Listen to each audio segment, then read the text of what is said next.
Nehemías capítulo 2. Nehemías capítulo 2. Vamos a seguir nuestra serie de estudios de este libro. Hemos visto en capítulo 1 y en la primera mitad de capítulo 2, hemos visto que Nehemías escuchó de la necesidad que tenía Jerusalén. Pidió la voluntad de Dios, escuchó de la necesidad y respondió al preguntar: Dios, ¿qué quieres que haga? ¿Quieres que yo haga algo para ayudar con esta necesidad? Y entendiendo que esto era la voluntad de Dios, esperó el momento preciso para pedir permiso del rey, como vimos la semana pasada. Obtuvo ese permiso, y más que permiso, obtuvo ayuda del rey Artajerjes, el rey de Persia en ese momento. Es decir, el rey no tan solo le dio permiso, sino que también le dio una carta para que los otros reyes también le dieran permiso, y también le dio otras cartas para que otros dominios, otros reyes, otros poderes, gobernadores, le ayudaran con las finanzas, con los materiales que necesitaría, no tan solo para reconstruir los muros de Jerusalén, sino también las puertas. Ahora la escena está en que va llegando a Jerusalén y encuentra la ciudad derrotada y desanimada. El templo había sido destruido y los muros también. Esdras capítulo 4 nos relata que anteriormente intentaron reconstruir el muro. Este no es el primer intento, sino es el segundo. Los israelitas en Esdras capítulo 4 intentaron reconstruir el muro, pero se desanimaron, encontraron oposición, y el rey de Persia básicamente detuvo esa obra porque los enemigos de Jerusalén protestaron. Ese rey de Persia, que en Esdras capítulo 4 detuvo la construcción, entiendo yo que es el mismo rey de Persia que ahora en Nehemías capítulo 2 autoriza a Nehemías para que vuelva a reconstruir ese mismo muro. Estamos hablando de lo que solo Dios puede hacer. Yo no puedo cambiar el corazón del rey para que lo que antes prohibió ahora lo permita, y no tan solo lo permita, sino que lo financia, pero nuestro Dios puede. Nehemías ha llegado para lograr esa obra inmensa, reconstruir los muros y las puertas.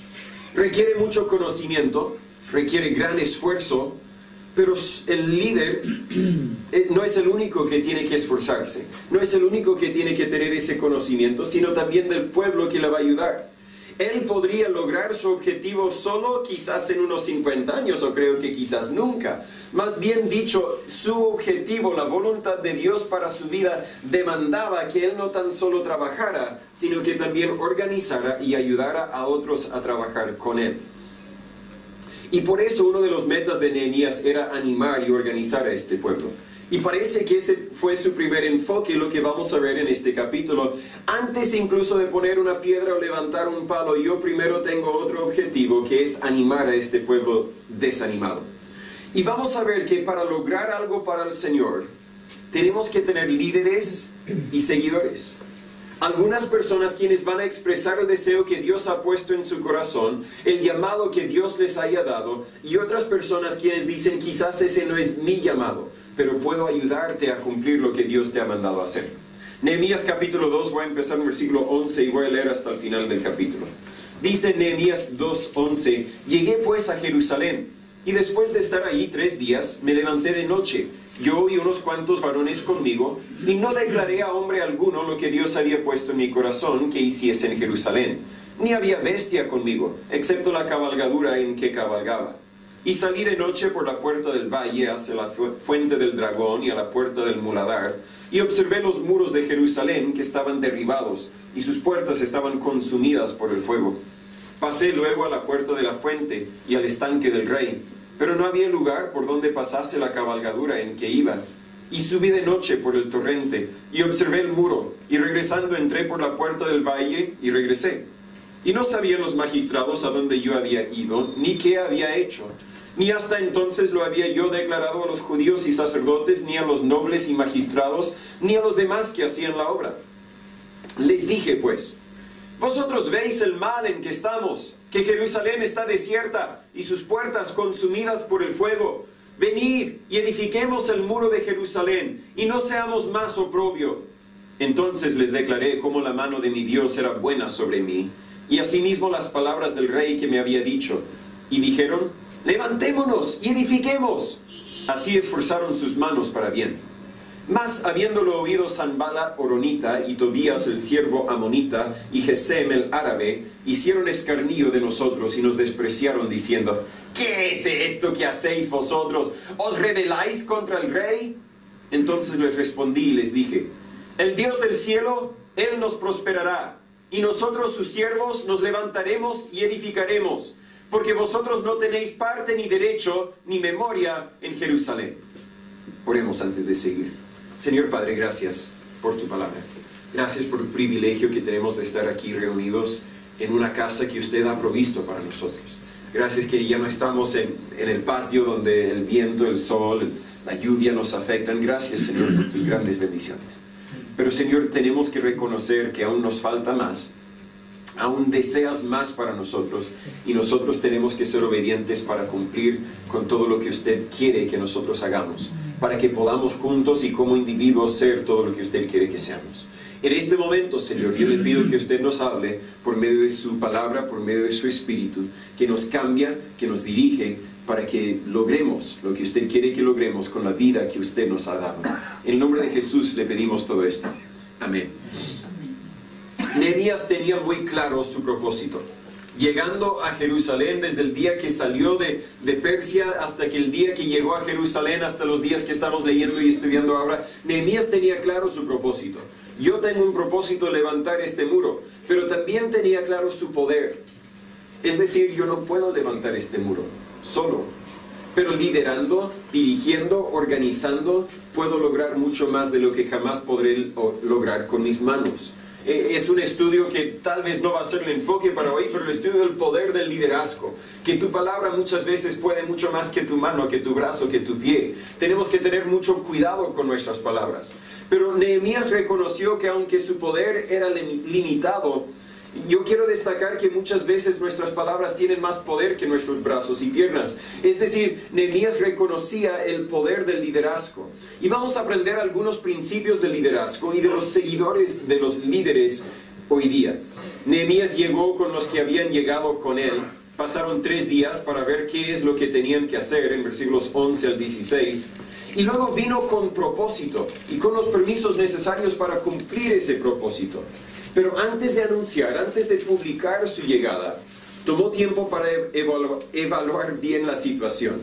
Y en la declaración, en su preparación, veo 3 cualidades esenciales de un líder. Y primero, lo que Nehemías hizo en versículos 11 al 15, aclara lo que Dios quiere que hagamos.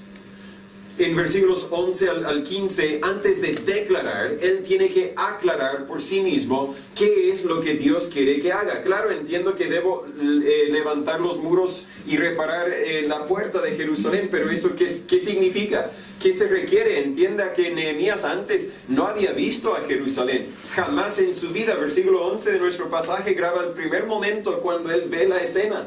No tenían noticias, él no podía prender la tele y ver un video de toda la destrucción como nosotros hoy día podemos ver la destrucción de los incendios.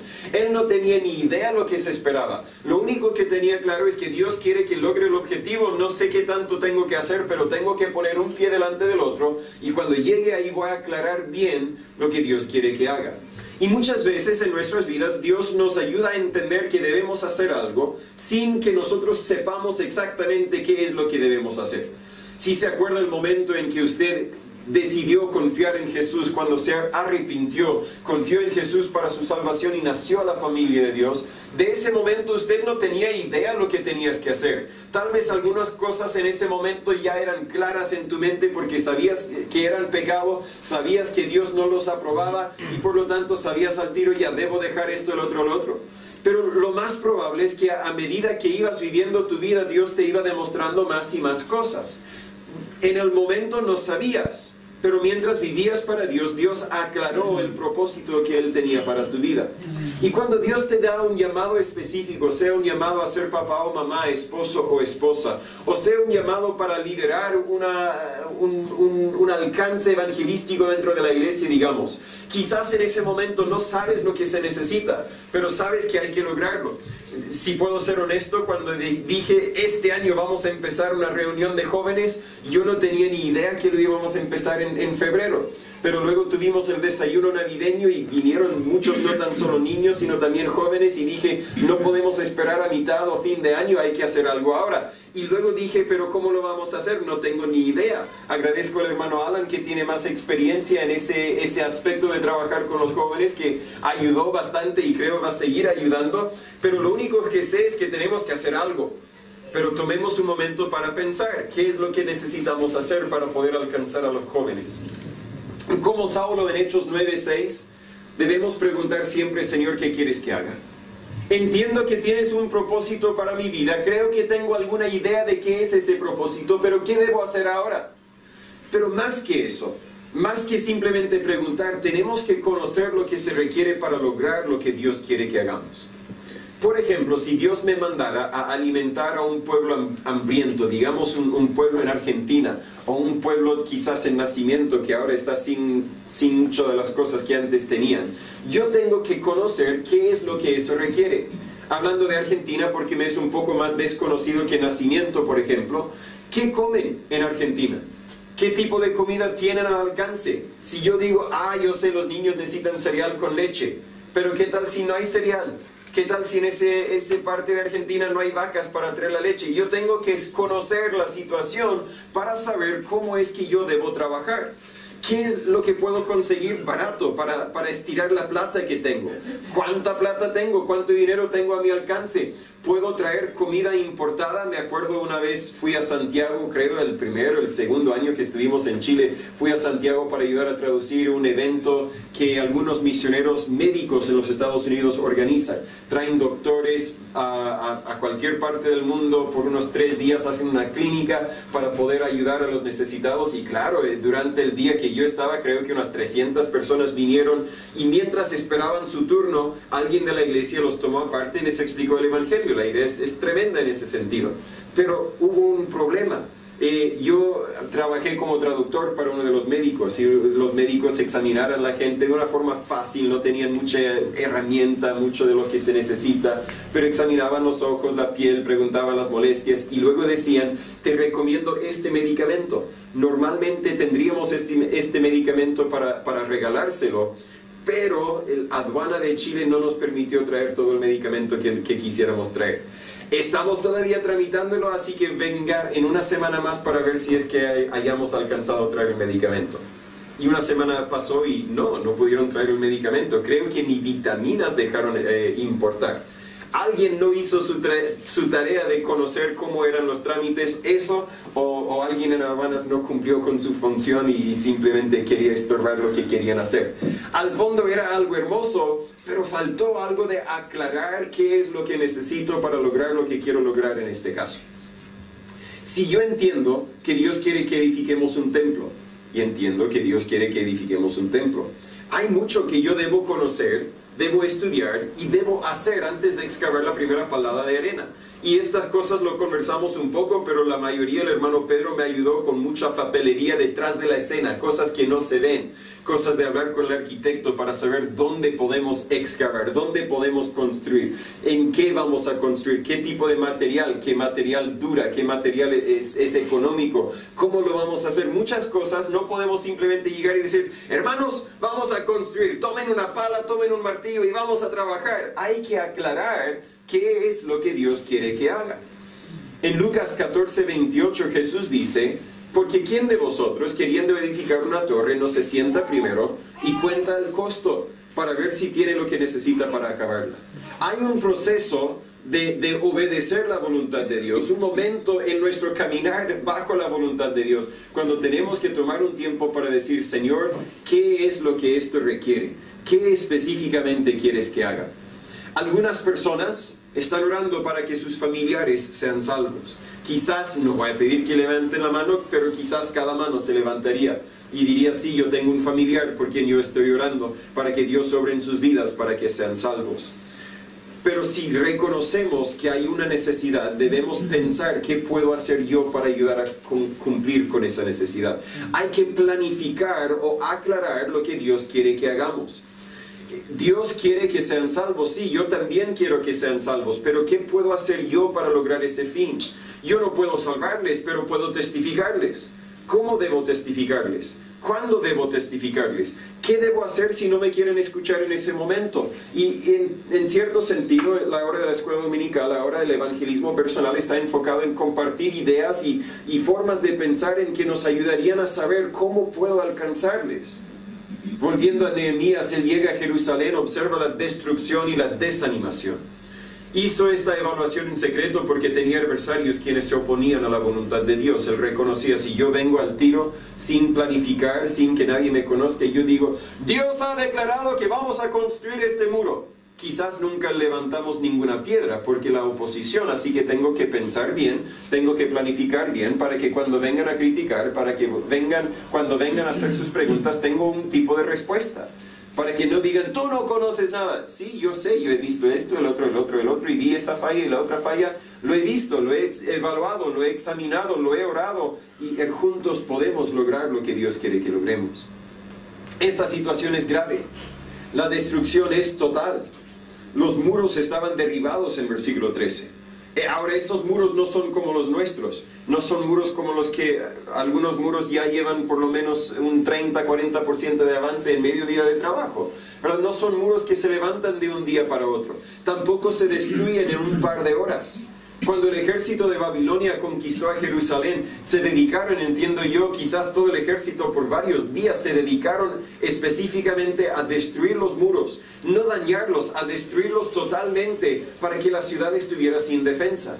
Ellos reconocían que una ciudad, una vez conquistada, una vez quizás sacamos la gente, pero dejamos algo de gente para que no sea totalmente salvaje, esa gente va a crecer y esa gente un día va a querer rebelarse contra nosotros y nosotros tendremos que enviar el ejército de nuevo para conquistar el pueblo de nuevo, y si los muros quedaron intactos tendremos mucho trabajo que hacer, pero si los muros están derribados no tienen defensa. Así que claro, dedicaron mucho trabajo en destruir los muros por total. Ahora estos muros tampoco se edifican en un par de días. No tan solo la destrucción, sino la deterioración. Más que los muros, las puertas estaban quemadas. Algunos caminos eran impasibles. La gente que vivía ahí parece que toleraron o se acostumbraron a la destrucción, tal vez como la mentalidad muchas veces hoy día. Claro, hay un problema, pero no es mi problema. Voy a llamar a otra persona para que arregle el problema. Cuando yo fácilmente puedo arreglarlo yo mismo. Quizás ellos se habían contentado, acostumbrado, que dijeron, bueno, así es la vida nomás. También dentro de eso vemos la familiaridad con esta destrucción. Nosotros, si vas a tu casa, con ojos de visita a tu casa, te vas a dar cuenta que hay muchas fallas en tu casa que has dejado de observar. ¿Por qué? Porque siempre están ahí y te acostumbras a que estén ahí y ya ni te das cuenta de que están ahí. Así es la vida, así es mi casa nomás. Pero cuando llega el momento de que quieres vender tu casa y alguien viene para comprar tu casa, van a encontrar a todas las fallas y dices, sí, pero así es nomás. Pero para el que quiere comprarlo, no, así no es nomás, hay que repararlo. Nosotros nos familiarizamos, nos acostumbramos a la destrucción, que pensamos que es normal, que pensamos incluso que es lo correcto, que así debe ser. Pero hermanos, eso no es la voluntad de Dios. No es si pensamos en los problemas en nuestra sociedad, no es la voluntad de Dios que matrimonios terminen en fracaso.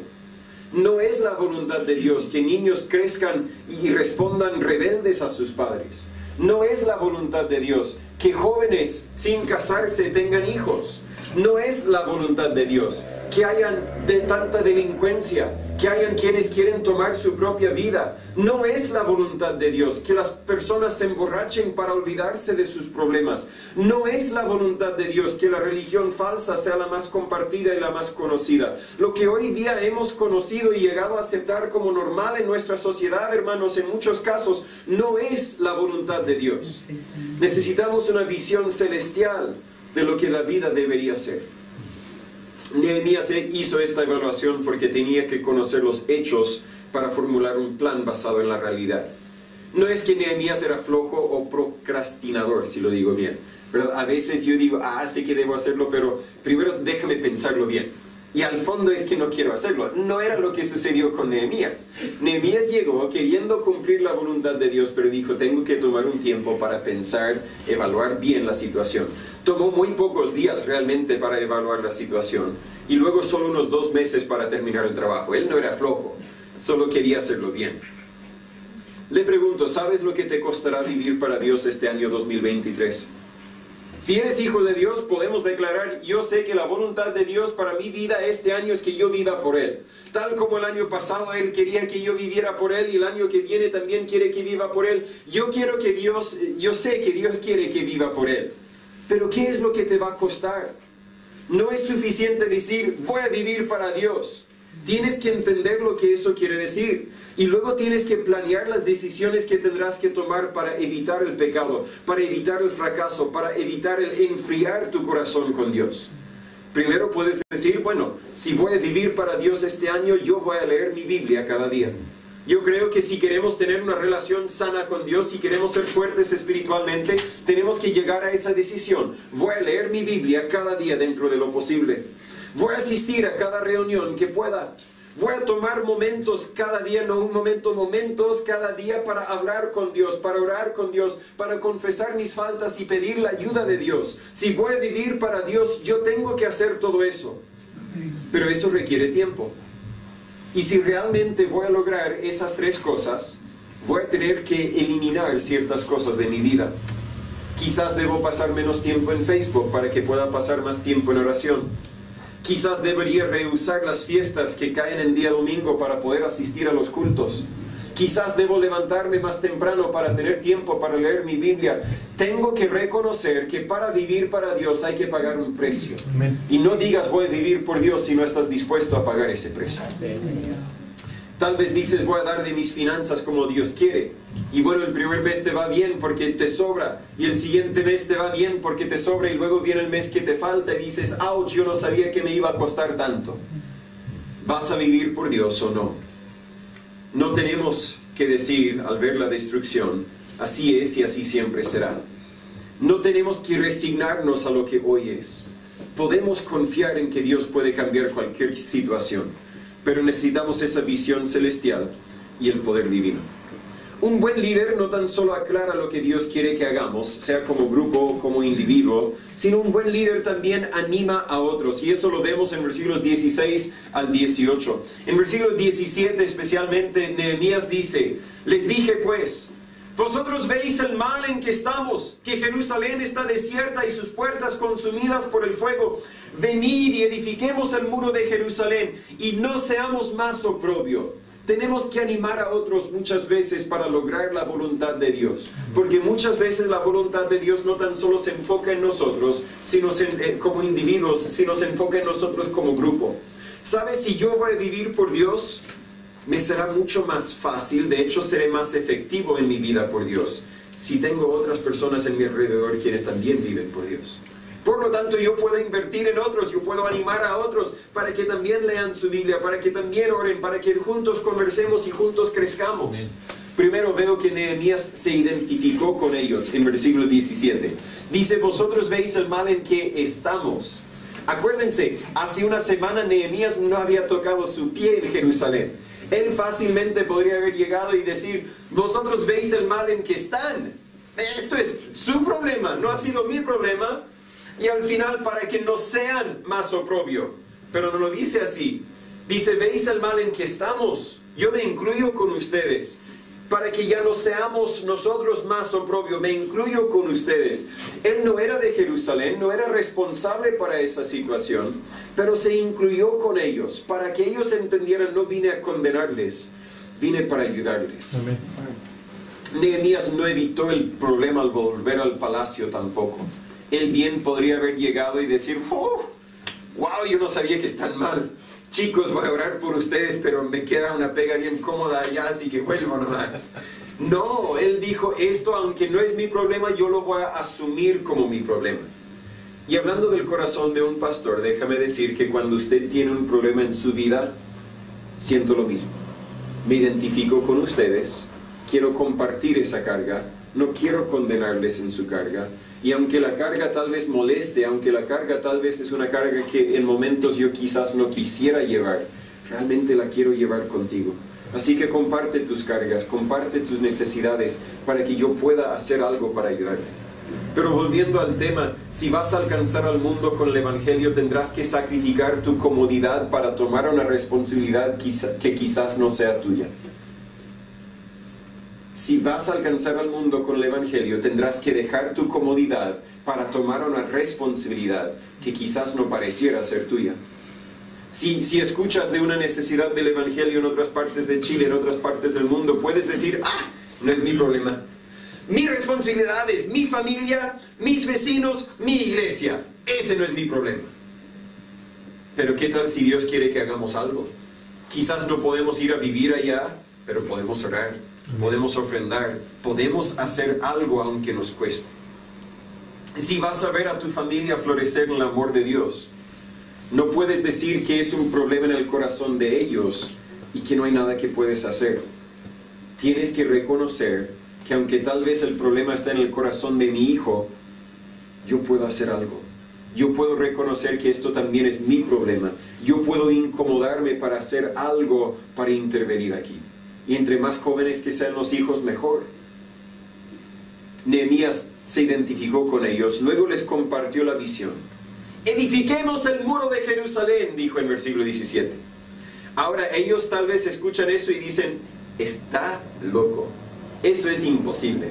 Sería parecido a que si yo les dijera que anoche tuve un sueño, y déjame aclarar que yo no creo que Dios habla por medio de un sueño, pero estoy dando un ejemplo medio raro, que Dios me habló por medio de un sueño y dijo que ya no deberíamos construir aquí al lado, sino que deberíamos comprar el sitio Horacio enfrente o allá, y deberíamos no tan solo construir un edificio de 100 metros cuadrados, sino un espacio de 2000 metros cuadrados, un templo hermoso, y más que eso, Dios me dijo que lo vamos a terminar en 6 meses, y en 2 años estará lleno. Ustedes lo veo ya en las caras, está loco ese pastor, ¿verdad? Y claro, lo dije de chiste, porque realmente no creo que eso es la visión que Dios tiene para nosotros, pero creo que lo que se siente en ustedes, la incredulidad, es algo que quizás algunas de las personas en Jerusalén habrán sentido también. Nehemías viene de fuera, un gringo viene de fuera, y dice, mire, lo vamos a hacer y va a ser rapidito. Y ellos están diciendo, está loco, no tiene ni idea de lo que está hablando. No sabe él que hace algunos años lo intentamos hacer, luchamos por varios meses, no sé exactamente, y luego nos frenaron y mire, no logramos nada, hoy día no se nos da nada de lo que logramos, él está loco, olvídense. Pero él tenía que compartir esa visión. Y luego, reconociendo quizás que habrían personas que dudarían, ¿se dieron cuenta de lo que dijo en versículo 18? Entonces ¿qué? Entonces tal vez viendo las bocas abiertas, las caras incrédulas. Entonces les declaré cómo la mano de mi Dios era buena sobre mí, y asimismo las palabras del rey que me había dicho. Es decir, él dijo, yo entiendo que ustedes tienen sus dudas y creen que Artajerjes había prohibido reconstruir el muro. Es cierto, él lo había prohibido. Pero sepa que el Dios a quien yo sirvo, el Dios a quien nuestros padres sirvieron, él cambió el corazón de ese rey. Yo tengo aquí en mi mano una carta que nos autoriza a reconstruir el muro. Y algunos dijeron, wow, quizás se puede. Y luego pensaron, pero requiere recursos financieros que nosotros no tenemos. Así que Nehemías siguió diciendo, y más que eso, Dios obró en el corazón de ese rey para que ese rey nos entregara otras cartas, para que otras personas, otros dominios, gobernadores nos proveyeran los árboles que vamos a necesitar, las piedras que vamos a necesitar. Incluso envió a algunos maestros, a algunos trabajadores para acompañarnos en todo esto. Sepan que nuestro Dios puede con cualquier cosa. Si usted piensa que es imposible, Él sabe que es posible y cualquier necesidad Él lo suplirá. Y el pueblo no tan solo entendió su visión, sino que también empezó a creer su visión. Gloria a Dios. Nadie podía negar que Dios había preparado a Nehemías y provisto justo para este propósito. Y a veces también nos damos cuenta de que la preparación en nuestra vida nos ha preparado específicamente para un cierto propósito. Y en ese momento no podemos negar que aunque haya dificultades, aunque hayan obstáculos, mi Dios es más grande que esos obstáculos. Y al ver la preparación, al ver la provisión de Dios, podemos empezar a creer en el poder de Dios. A creer que esto que pareciera ser imposible, realmente es posible. Ellos se animaron en versículo 18. Dijeron ellos, levantémonos y edifiquémonos. Es decir, yo creo que el hermano Juan Carlos miró al hermano Segundo y dijo, yo creo que se puede, vamos, ayudemos a Nehemías. El hermano Pablo miró al hermano Pedro y dijo, ¿sabe? Vamos. Y las hermanas dijeron, vamos, ¿en qué podemos ayudar nosotros también? Edifiquemos este muro. Quizás está loco, pero yo creo que el Dios quien él conoce puede realmente hacer lo que él quiere hacer. Él les presentó la visión. Ahora, ¿qué tal si nadie más participara? ¿Qué tal después de orar, después de planificar, después de haber visto la provisión de Dios, él llega a Jerusalén, planifica bien, aclara bien lo que tiene que hacer y anuncia al pueblo la voluntad de Dios? ¿Qué tal si ellos hubieran respondido, Nehemías, tú no sabes nada, y se hubieran regresado a su casa? ¿Usted cree que el muro se habría levantado? Yo creo que no. Su visión tal vez moriría ahí mismo. Entiende conmigo que su logro más importante no fue edificar el muro. Su logro más importante fue animar al pueblo a trabajar con él. Porque edificar el muro sería imposible sin animar al pueblo. Pero habiendo animado el pueblo, ahí sí se puede. Su logro más importante no fue poner rocas juntas para edificar ese muro. Su logro más importante fue animar y exhortar al pueblo a trabajar. Y quiero desviarme de mis notas para hablar de nuestra situación también. Nuestro logro más importante este año no será poner el techo en ese templo, y espero que lo logremos dentro de este año. Nuestro logro más importante este año no será ver el templo bien bonito y terminado, y quizás lo logremos este año, quizás no lo sé. Nuestro logro más importante será compartir la visión, no tan solo con las personas que están aquí adentro, sino también con las personas que están afuera. Y animarles a creer que hay un Dios, que el mismo Dios que creó este mundo es el mismo Dios que sigue operando en este mundo, y es el mismo Dios que sigue salvando almas. Nuestro logro más importante será animar a otros. En versículo 18 también se esforzaron. Dijeron, levantémonos y edifiquemos, y así esforzaron sus manos para bien. Nehemías, muchas veces obedecer la voluntad de Dios requiere un esfuerzo. Algunos sin duda tenían que esforzarse para venir al culto hoy. Se levantaron no sintiéndose bien, pero dijeron, hoy es el domingo, vamos al culto. Se levantaron quizás tarde porque el cuerpo quería seguir durmiendo, pero se levantaron porque dijeron, hoy vamos a ir al culto. Otros quizás se quedaron en casa. Y no voy a decir que todos los que se quedaron en casa era porque no se esforzaron. Aprendí hace muchos años para no criticar o juzgar a los que no están. Podríamos, por ejemplo, decir, oh, esa hermana Alicia, bien floja, se habrá quedado en casa dormida, pero sabemos que no. La hermana Alicia está en el hospital con su esposo, y qué horrible sería si yo en mi corazón dijera, qué horrible que esa hermana no vino. Así que yo hace muchos años dejé de ver a ver quién no está. Malos cristianos, no, por favor, no quiero decir que los que no están aquí porque no se esforzaron, pero seamos honestos, y tal vez no este año, tal vez no el año anterior, pero yo sé que en mi vida había momentos cuando yo no asistía a un culto porque no me esforcé, no me era conveniente, no tenía ganas de ir y simplemente quizás no fui. Tal vez no fue un día domingo, yo era fiel para ir el día domingo, pero un culto entre semana, una campaña evangelística, dije, no, de verdad ando muy cansado y tengo muchas buenas excusas. Sepa que para lograr la voluntad de Dios para tu vida tendrás que esforzarte. Los que han leído su Biblia cada día, empezamos en enero con ese plan de lectura, saben, han tenido que esforzarse. Han habido momentos cuando, me sobra tiempo, ¿qué voy a hacer? Claro, voy a leer la Biblia. Y han habido otros días cuando al final del día queremos puro dormir, pero sabemos que no hemos tomado nuestro tiempo con leer la Biblia, así que vamos a esforzarnos. Los que están siguiendo algún plan para leer la Biblia este año, quizás lo han leído cada día, pero igual se recuperaron el otro día, saben que requiere esfuerzo. Nuestra carne no quiere cooperar. Los padres que estamos disciplinando o intentando disciplinar a nuestros hijos, a corregirlos en amor, para enseñarlos lo correcto, sabemos que eso requiere un esfuerzo.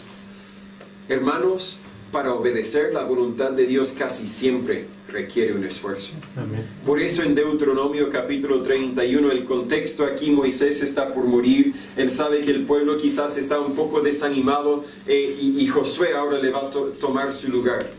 Y Moisés dice, no está hablando a Josué, está hablando al pueblo, porque está hablando en lo plural, dice esforzaos y sed valientes.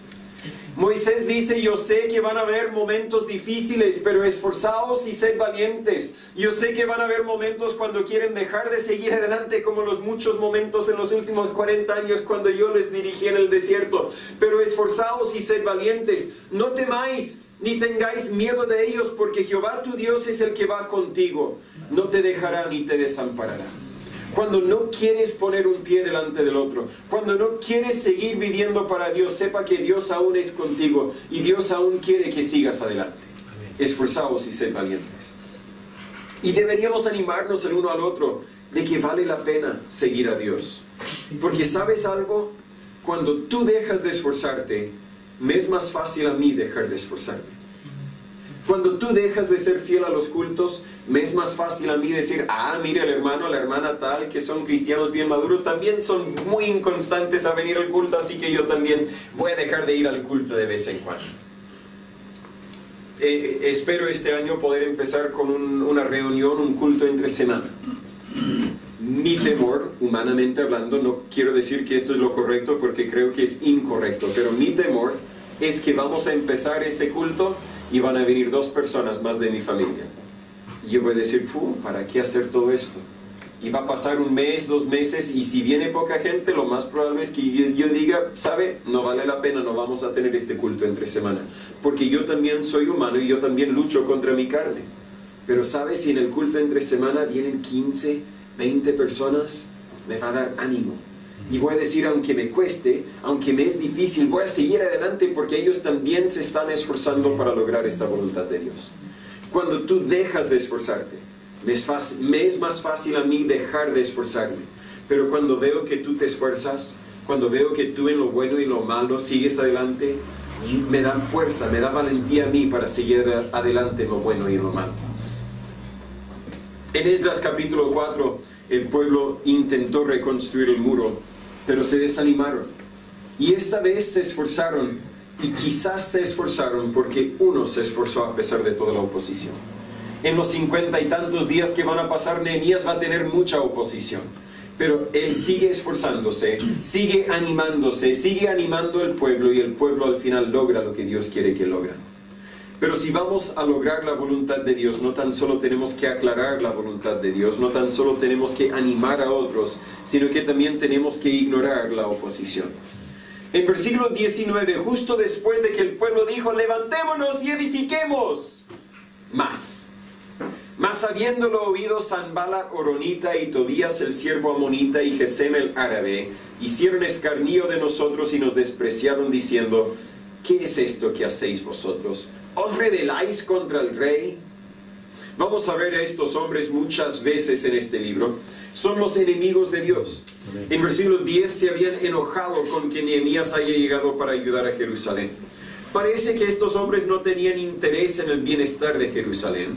Parece que quizás tenían familiares en la ciudad, pero ellos mismos no tenían autoridad en ella. Es decir, ellos creo vivían fuera de Jerusalén, pero conocían lo que sucedía en Jerusalén porque tenían familiares. Sería parecido, y podría tomar cualquier familiar de los que están aquí, que conozco algunos familiares, que de vez en cuando vienen a visitarnos, pero no son miembros. Sería parecido a que si llegaran y se pusieran enfrente y dijeran, ¡ja, ja! Mire ese templo que están edificando. ¿Cuántos meses llevan y tampoco han avanzado? No, yo creo que jamás van a terminar. Y luego dijeron, mientras ven el avance, mire, qué bonito ese ladrillo. ¿Sabe? Hay mejor ladrillo en otras partes. No sé, encontrando cualquier tontera para criticar. Y luego dijeron, cuando empezamos a poner las vigas, creen que van bien, pero espera el primer terremoto y se va a caer. Simplemente diciendo cualquier tontera, y ni son de nuestro grupo, ni son de aquí, ni son de los nuestros, pero van a seguir molestando y seguir molestando y seguir molestando. Gracias a Dios, de lo que conozco, no hay familiares que se han puesto con una carpa para criticarnos. Pero ¿qué deberíamos hacer si sucediera? Ignorar la oposición. Cuando intentas hacer algo para Dios, los enemigos de Dios siempre se van a enterar y se van a oponer. Ahora, hasta ahora yo no he visto la oposición, quizás porque los enemigos creen que no vamos a lograr nada, así que nos siguen ignorando, no sé. Pero vendrá la oposición. Debo poner mi cara seria. Tenemos que seguir adelante. Tenemos que seguir enfocados en la voluntad de Dios. En versículo 19 también involucran la burla, ¿verdad? ¿Qué es esto que hacéis vosotros? Tal como los incrédulos se burlan de la Biblia y de nuestro testimonio, otros hombres ahora se burlan de Nehemías y sus motivos y sus objetivos. Las redes sociales hoy día están llenas de burla. Tenemos que ignorarla. Hasta ahora desconozco que alguien haya tomado un clip de una predicación mía para burlarse, porque casi nadie me conoce de nuevo. Pero si llegara el momento, tenemos que ignorar la oposición. Tenemos que seguir adelante. De poco sirve responder a la burla. Algunos de ustedes, cuando Dios les salvó, sus amigos, hoy día quizás sus ex amigos, se burlaron de ustedes. Y cuando la gente que considerábamos como amigos se burlan de nosotros, es casi imposible no estar afectado por la burla emocionalmente. Pero es posible seguir adelante. Es posible no dejar que nuestro camino sea afectado por la burla. Y en eso vemos la respuesta de Nehemías en versículo 20. Les respondí y les dije: el Dios del cielo. Su enfoque no era el rey de Persia. Él bien podría haber dicho: cierren la boca porque el rey de Persia nos autorizó a hacer esto. El Dios del cielo. Él nos autorizó a hacer esto. Y Él nos prosperará. Y nosotros, sus siervos, nos levantaremos y edificaremos. Porque vosotros no tenéis parte, ni derecho, ni memoria en Jerusalén.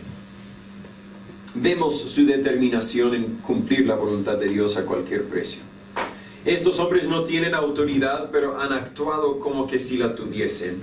Nadie jamás se había oponido a ellos antes de eso. Y gracias a Dios no existe esto dentro de nuestra iglesia, pero dentro de muchas iglesias existe oposición de personas quienes creen tener autoridad. Quizás no son el pastor, no son el que la iglesia ha autorizado para dirigir la iglesia, pero creen tener autoridad tal vez porque tienen un título religioso, tal vez porque tienen antigüedad en la iglesia o por X motivo. Al final, ¿qué tenemos que hacer? Lograr la voluntad de Dios. Yo como el pastor tengo que mantener mi enfoque en lo que Dios quiere que hagamos. Nehemías aquí enfatizó la autoridad y el poder de Dios. Cuando otros te critican o te ridiculizan, enfócate en Dios. Si Dios te ha llamado, no te preocupes con lo que hagan los hombres. Nehemías también tiene la autoridad del rey y también tiene capacidad propia, pero no menciona su capacidad o su autoridad humana, porque eso no importa. Él dice: vamos a obedecer al Dios del cielo.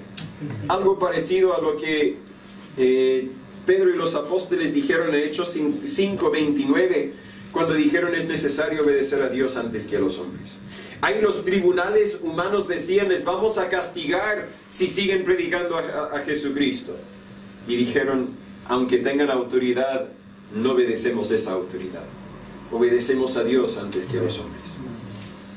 El pueblo de Dios en cada generación tiene que tener esta convicción. Él rehusó dejar que estos burladores dicten la agenda. Básicamente les mostró la puerta. Es decir, puedes salir. Si no te gusta lo que estamos haciendo aquí, adelante. Y van a haber quizás momentos en la vida de esta iglesia en los próximos 10 años que están por venir, cuando quizás alguien va a levantarse y va a criticar lo que estamos haciendo. Y en ese momento, a veces, yo primero voy a escuchar la crítica, porque la crítica puede ser correcta, puede ser que yo estoy haciendo algo malo, que puedo hacer algo distinto, un poco mejor. Voy a escuchar la crítica. Pero si la crítica no tiene base en la Biblia, si la crítica no tiene la razón, les voy a mostrar la puerta, les voy a decir: mire, si no quieren participar en lo que estamos haciendo, mejor vayan y busquen otra iglesia donde piensan como tú piensas, donde quieren hacer lo que tú quieres hacer. Hay que mostrarles la puerta. Y ya es hora de que nosotros también mostremos la puerta a la gente mundana, a los que, no siendo miembros de nuestra iglesia, quieren dictar lo que haremos como iglesia. Ya han habido por lo menos una ocasión cuando hablé con una persona que estaba considerando ser parte de esta iglesia y me compartió algunas ideas que yo no compartí. Le dije, bueno, lo voy a tener en mente, pero creo que esta persona entendió por la forma en que respondí que no iba a incorporar las ideas que esta persona tenía y no volvió más. Al fondo, no vas a venir y dictar la agenda. Nosotros vamos a hacer lo que nosotros creemos que Dios quiere que hagamos. Pero es momento de que nosotros en nuestras vidas también mostremos la puerta a las personas que quieren desviarnos de la voluntad de Dios. De hecho, Nehemías habla a estos hombres de una forma grotesca, porque él conoce este tipo de persona. Las palabras suaves no van a tener resultados con estas personas. El mundo quiere poner expectativas para tu hogar. Muéstralo la puerta. Tus colegas quizás quieren poner expectativas para tu comportamiento en el trabajo. Si no es lo que Dios quiere, muéstrales la puerta. La cultura quiere dictar lo que vamos a ver en la televisión o lo que hagamos con nuestro tiempo libre. Muéstrale la puerta. Tú no tienes parte con lo que yo estoy haciendo para Dios. Tú no tienes el derecho para decirme cómo debo vivir para Dios. Yo voy a seguir al que tiene ese derecho. Amén. Muéstrale la puerta. Con eso quiero decir que tal vez deberíamos apagar la tele un poco más para estudiar la Biblia. Deberíamos tal vez dejar los celulares a un lado en la noche para poder invertir en nuestros hijos. Deberíamos quizás sacrificar el viaje al mall para en cambio hacer un viaje para visitar a algunos hermanos que podemos animar. Y tal vez debemos incluso pasar menos tiempo escuchando nuestra música para pasar más tiempo en oración con Dios. Nuestra música, no hay nada malo con mi música. Yo no quiero decir que hay nada malo con la música, con ir al mall, con ver algo en la tele, no hay nada malo con eso. Pero quizás son distracciones que nos distraen de lo que Dios quiere que logremos. Tenemos que mostrarles la puerta a los que quieren influenciarnos y hacernos desviar del objetivo que Dios quiere que logremos. Al oponerse esta vez, el conflicto no desapareció, sino empezó. Sanballat y Tobías y Gesem se dieron cuenta, ese Nehemías va a ser un poco duro. Creo que regresaron a la casa y empezaron a planificar y hablar cómo podemos molestarlo, cómo podemos detenerlo. Ellos no se rindieron con la primera vez. Y en tu propia vida, cuando tienes que mostrar a alguien la puerta, sepa que va a seguir viniendo, va a seguir tocando y vas a tener que seguir enfocado en Cristo. Le pregunto, para terminar, ¿Dios quiere lograr algo con esta generación? ¿Dios quiere lograr algo con nosotros hoy? ¿Dios tendrá propósito para nosotros? Veo algunos que están despiertos. Sí, amén. Yo creo que sí. Y creo que es un propósito más importante, un propósito más grande que ahorrar plata para que comprar una casa o incluso que edificar un templo. Yo creo que nosotros debemos alcanzar a nuestra comuna con el Evangelio. Y más que eso, creo que Dios quiere que nos involucremos en llevar el Evangelio a otras partes del mundo. Ese es solo uno de quizás varios propósitos que Dios tiene para nosotros, pero con ese propósito basta enfocarnos para hoy. Es un propósito difícil de lograr, sin duda. Vamos a tener oposición del mundo, sin duda. Cuando volvemos a salir a tocar puertas, vamos a encontrar que la mayoría de las personas que responden no van a decir, qué bueno, yo estaba esperando que alguien me trajera un anuncio del Evangelio. Qué bueno, yo estaba esperando que alguien edificara una iglesia en nuestra comuna. Rara vez van a responder así. Vamos a tener oposición, pero Dios es más poderoso. Si yo no creyera eso, dejaría de ser pastor y buscaría otra cosa que hacer. Pero yo creo que Dios salva. Yo creo que Dios cambia vidas.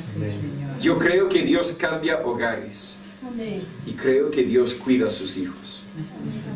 Dios tiene un propósito para cada uno de nosotros. Tenemos que conocerlo. Tenemos que evaluarlo, podríamos decir. Y tenemos que cumplirlo. Dios, ayúdanos a conocer tu voluntad y a cumplir tu voluntad.